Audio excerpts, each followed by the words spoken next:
আপনি কি আইএলটিএস এর স্কোর 5, 5.5 এই জন্য টেনশনে ভুগতেছেন? আপনি কি 2 থেকে 3,000 ইউরোর মধ্যে একটা ইউরোপিয়ান কান্ট্রি, সেনজেনভুক্ত কান্ট্রিতে যেতে চান স্টাডি করার জন্য? তাহলে আজকের ভিডিওটা আপনার জন্য। হ্যাঁ গাইস, আমরা এখন আছি তালিন শহরে, ইস্তোনিয়ার রাজধানীতে।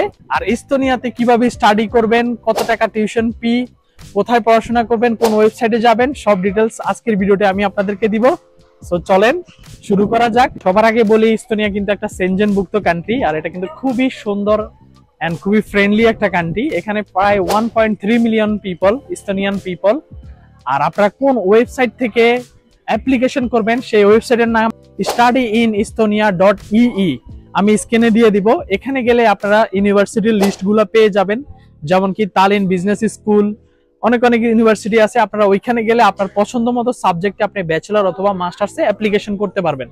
আপনার আইএলটিএস যদি 5.5 থাকে ব্যাচেলরের জন্য, সেটাই ইনাফ। আর মাস্টার্সের জন্য 6 অথবা 6.5 হলে বেটার হয়। এখন আসি আমি টিউশন ফিতে। টিউশন ফি 2 থেকে 3,000 ইউরোর মধ্যে কিন্তু আপনি ম্যাক্সিমাম ইউনিভার্সিটিতে ব্যাচেলর করতে পারবেন। প্রোগ্রাম ওয়াইজ এটা ডিফারেন্ট হইতে পারে। আরেকটা কথা আমি অ্যাড অন করি, আপনি যদি ডক্টর প্রোগ্রাম নিয়ে পড়াশোনা করেন তাহলে কিন্তু ইস্তোনিয়াতে টোটালি ফ্রি। হ্যাঁ, আর ইস্তোনিয়াতে কিন্তু লিভিং কস্ট খুবই কম। সো স্টুডেন্টদের জন্য সেটাও কোনো ওয়ারিড হওয়ার বিষয় না। সেম, যেহেতু লিভিং কস্ট কম, সো এখানে কিন্তু আপনি জব করলে আপনার স্যালারিটাও অন্যান্য ইউরোপিয়ান কান্ট্রি থেকে খুবই কম হবে।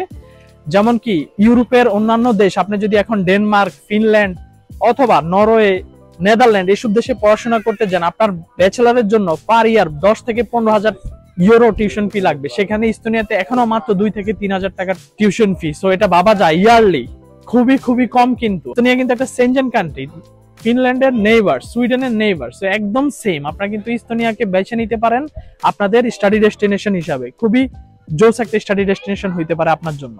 আইএলটিএস এর নাম্বারটা কিন্তু ভার্সিটি টু ভার্সিটি ভ্যারি করে, সো আপনারা একটু চেক করে নেবেন। বাট মেজরিটি ভার্সিটিতে কিন্তু ব্যাচেলরের জন্য 5.5 লাগে। আর ইস্তোনিয়ার এডুকেশন সিস্টেম কিন্তু world class education system, almost similar ফিনল্যান্ডের মতোই যদি আপনি কম্পারিজন করেন।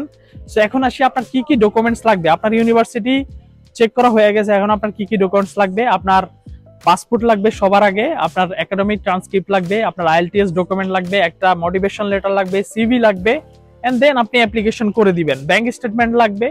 আর আরেকটা কথা বলে রাখি, ইস্তোনিয়ার এম্বাসিও কিন্তু ইন্ডিয়াতে, সো আপনাকে কিন্তু ইন্ডিয়া যেয়েই কিন্তু এম্বাসি ফেস করতে হবে, বাংলাদেশে আপনি সেটা করতে পারবেন না। আর ইস্তোনিয়াতে কিন্তু 3 ধরনের স্কলারশিপ আছে, যেমন কি Estonian national scholarship, Estonian university scholarship. So আপনারা যদি ভালো রেজাল্ট করেন, আপনারা কিন্তু পার মান্থ 350 ইউরোর মতো করে স্কলারশিপও পেতে পারেন। আর ইস্তোনিয়াতে যেহেতু আপনি অ্যাপ্লিকেশন করবেন, এটা কিন্তু ফ্রি না, আপনাকে এককালীন 60 ইউরো অ্যাপ্লিকেশন ফি দিয়েই কিন্তু আপনাকে অ্যাপ্লিকেশন করতে হবে। ইস্তোনিয়াতে অ্যাপ্লিকেশন পিরিয়ড শুরু হয় জানুয়ারি থেকে এপ্রিল পর্যন্ত। মে মাসে রেজাল্ট দিয়ে দেয়, আর সেপ্টেম্বর থেকে ক্লাস শুরু হয়, এক্স্যাক্টলি সেম লাইক ফিনল্যান্ডের মতো। আশা করি আমার আজকের ভিডিওতে আপনারা ইস্তোনিয়ার স্টাডি সম্পর্কে অনেক ধরনের ইনফরমেশন পেয়েছেন। এরকম আরো যদি ইনফরমেশন পেতে চান, অবশ্যই আমাদের পেজটাকে ফলো করে দিবেন। কমেন্ট করে জানাবেন আপনাদের কি ধরনের ইনফরমেশন লাগবে।